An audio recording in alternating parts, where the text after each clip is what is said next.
hole in the sun, and 3 days of darkness. Plus, a Thor News solution to the chaos and madness that might ensue if 3 days of darkness ever did show up. Okay, great. Let us get started in this wild adventure. That's right, you heard it here 10th.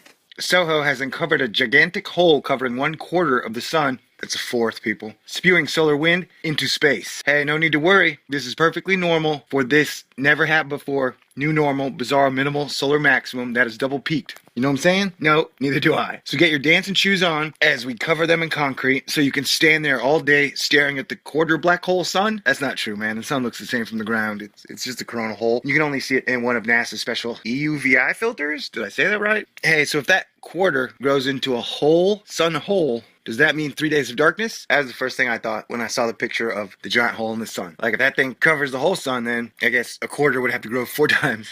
I don't know, somebody else do the math. Would we get 3 days of darkness? And here's my solution, because several religions have mentioned 3 days of darkness in the past, including Christianity. Well, if 3 days of darkness ever do come around, I have a solution. I think the government, ahead of time, should announce that if 3 days of darkness ever do happen, that everybody gets 3 days of paid vacation. Even if you don't have a job, or if you got a job, the government, I mean, they're printing money anyways. Might as well tell people, hey, there are 3 days of darkness, stay home, grill out, have a 3-night dance party, and then when the sun turns back on, you know, you guys, we'll send you guys all a check for your normal wages, or, you know, I guess if you don't have a job, you get paid, like, let's say $20 an hour, and, you know, you get paid for every hour of the 3 days of darkness. Like I said, we're printing already, what would it matter? That way, if the sun did darken for 3 days, people would be excited and be like, okay, let's party. Whereas if you didn't have something in place like that, and there were 3 days of darkness, I think people would freak out, go crazy, start to kill each other, set things on fire, and it would be like Plague of Madness, wackos everywhere. So the Thor News offers a solution. You know what I'm saying? That's what I'm here for, man. To offer solutions. I mean, I highly recommend it.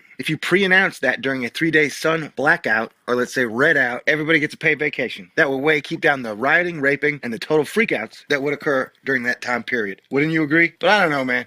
The government operates way totally differently than Thor News does. Because maybe if you told people that they get paid vacation if the sun blacked out for 3 days, people would start to freak out. You know, like, oh my God, the sun's going to turn black for 3 days. But the whole thing about the sun is like, let's say in the 10,000 years we've been recording our knowledge of the sun, that is a fractal fraction of the sun's 5 to 10 billion year lifespan, right? We know nothing, Jon Snow, don't you know? Math has yet to conquer and fully explain the sun. I mean, you can say whatever you want, but it's true. In this situation, once again, we find science in the Holy Bible diametrically opposed on opposite ends of opposite sides of the 3 days of darkness idea. The Bible says Moses raised his hand and boom, there are 3 days of darkness. I believe the official statement of science is the sun will stay as is for about another 5 billion years of year. I do believe the official science statement is that the sun will stay as is for 5 billion years until its fuel runs out, and that the Marauder minimum would be the maximum weirdness the sun might ever be capable of pulling off in any lifetimes during those 5 billion years. So calm down and don't worry about the sun. If you ask me, I'm like, hey dude, it's the universe. Anything is possible. Asterisk. Either way though, it's better to have a plan, a backup plan, or a contingency plan than no plan at all. Am I right? Yes. You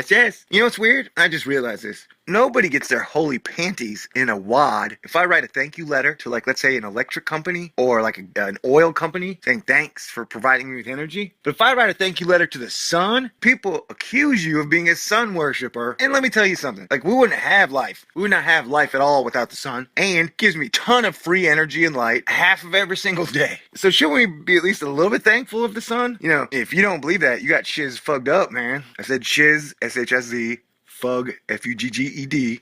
But no, seriously, I mean, to not even be thankful in the sun at all, that's crazy. I mean, the sun is probably the most important thing outside of God to life that we know, right? Darkness. Charlie Murphy. We get 3 days of Charlie Murphy. That'd be great, huh? Big James. Anyway, you've got basically 3 mentions of 3 days of darkness in the Holy Bible. You got from Exodus 10:22, and Moses stretched forth his hand toward heaven, and there was a thick darkness in all the land of Egypt for 3 days. There's one. Joel touches on the subject of 3 days of darkness in 2:30, and Acts repeats the same statement in 2:19. And I will shew wonders in the heavens and in the earth, blood and fire and pillars of smoke. Whoa. And the sun shall be turned into darkness, and the moon into blood, before the great and terrible day of the Lord. There you go. I mean, it doesn't say 3 days, but he does say that the sun shall be turned into darkness. And then Matthew 24:29-31, immediately after the tribulation of those days shall the sun be darkened, and the moon shall not give her light, and the stars shall fall from heaven, and the powers of heaven shall be shaken. And then supposedly there was a Mayan story, tale of 3 days of darkness, a Hopi prophecy of 3 days of darkness, which would lead us into the next age, which would tie in with the age of Aquarius. So I'm just throwing it out there. Like, I think the sun's capable of anything, and somehow the 3 days of darkness myth has floated around there. Or idea has floated around there for a while. So, comets are a sign of prophecy. Who knows? Maybe Ison's dust tail will be so dusty with trillions of trillions, it'll just block out the sun for 3 days. Maybe it's like dark matter comet. Okay, I'm done. No, I gotta go to bed, man. Tired. For this never happened before. Will you dogs shut up? You guys always bark at nothing. You take a break barking at nothing? Seriously. I'm recording the show here, man. Respect the YouTube channel. Okay, I'm out of here. Thor News presents Giant coronal hole in the sun and 3 days of darkness. plus a Thor News solution to the chaos and madness that might ensue if 3 days of darkness ever did show up. Okay, great. Let us get started in this wild adventure. That's right, you heard it here 10th. Soho has uncovered a gigantic hole covering 1/4 of the sun. That's a fourth, people. Spewing solar wind into space. Hey, no need to worry. This is perfectly normal for this never happened before new normal, bizarre minimal solar maximum that is double peaked. You know what I'm saying? No, neither do I. So get your dancing shoes on as we cover them in concrete so you can stand there all day staring at the quarter black hole sun. That's not true, man. The sun looks the same from the ground. It's just a coronal hole. You can only see it in one of NASA's special EUVI filters. Did I say that right? Hey, so if that quarter grows into a whole sun hole,